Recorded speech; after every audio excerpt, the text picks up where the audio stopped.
Hello student, Indian science question में आपका स्वागत है।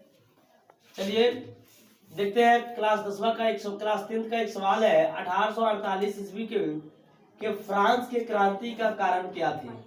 तो देखिए, सबसे पहले हम बता रहे हैं कि 1848 के फ्रांस की क्रांति के कारण क्या थे। इसके बारे में जब सुनिएगा तो क्या है कि लुई फिलिप वहां का शासक था, यानी फ्रांस का शासक था लुई फिलिप, जिसने यानी अपने शासक में यानी अपने शासन काल के दौरान गीजो को प्रधानमंत्री नियुक्त कर दिया। गीजो एक व्यक्ति था, उसको प्रधानमंत्री बनाया। क्या बनाया? प्रधानमंत्री नियुक्त कर दिया। प्रधानमंत्री नियुक्त करने के बाद जो ये गीजो जो था, ये बहुत कट्टर प्रतिक्रियावादी था। ये अमीरों को साथ देता था, अमीरों के पास बैठता था, अमीरों के पास उठता था, अमीरों को हेल्प करता था, अमीरों के फेवर में रहता था, अमीरों के बात को मानता था। अमीर जैसे उसको घुमाते वैसे घूम जाता था, जबकि गरीबों के फेवर में ना कोई काम करता था, न गरीबों पर ध्यान देता था। यानी गरीब जो लोग थे वो लोग बिल्कुल बद से बदतर होते चले गए। यहाँ तक कि कहे कि गीजो जो था इतना कट्टर प्रतिक्रियावादी नेता था जो गरीबों को जिंदगी को कुछ नहीं समझता था। यहाँ तक कि मान लिया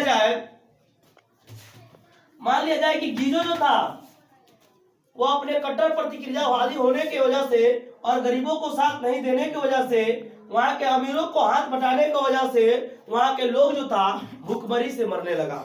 यानी वहां के लोग भूखमरी से, बेरोजगारी से मरने लगे। इसके वजह से वहां के लोगों ने क्या किया?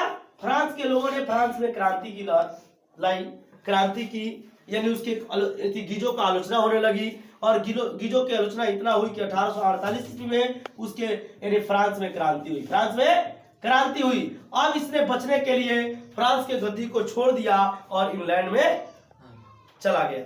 यानी गीजो जो था यानी प्रधानमंत्री के पद को छोड़कर 1848 के फ्रांस की क्रांति जैसे हुई, गद्दी को छोड़कर इंग्लैंड भाग गया। एक और पहला सवाल था, एक और क्वेश्चन था, इटली एवं जर्मनी के एकीकरण में ऑस्ट्रिया की भूमिका क्या थी? तो साफ इस तरह मान लिया जाए कि इटली एवं जर्मनी के एकीकरण में ऑस्ट्रिया की भूमिका जानते हैं कैसे थी। जैसे कि मान लीजिए कि एक पटीदार, जैसे किसी घर में 3 भाई हो, कई भाई हो? 3 भाई किसी घर में है, और ये एक भाई हो गया, दूसरा भाई हुआ और तीसरा भाई हुआ। और एक भाई के घर में जब क्रांति होती है, कोई दिक्कत होती है, अलगावाद होता है, इसमें जब लड़ाई झगड़े होते हैं तो ये दूसरा देखने में खूब मजा लेता है, तीसरा देखने में और मजा लेता है। वही काम कर रहा था ये ऑस्ट्रिया। मान लीजिए इसके 2 पड़ोसी देश थे और ये आपस में बिखरे हुए थे। तो ये ऑस्ट्रिया जो था वो नहीं चाहता था कि दोनों का एकीकरण हो, यानी दोनों इकट्ठा हो, दोनों मिलजुल कर रहे, दोनों अच्छे से रहे, नहीं चाहता था। तो ऑस्ट्रिया यानी यहाँ का इटली वाला जब एकीकरण करना चाहता था तो ऑस्ट्रिया किसी तरह इनके किए हुए कुछ कारनामों को और इनके कोशिशों को दबाने का प्रयास करता था।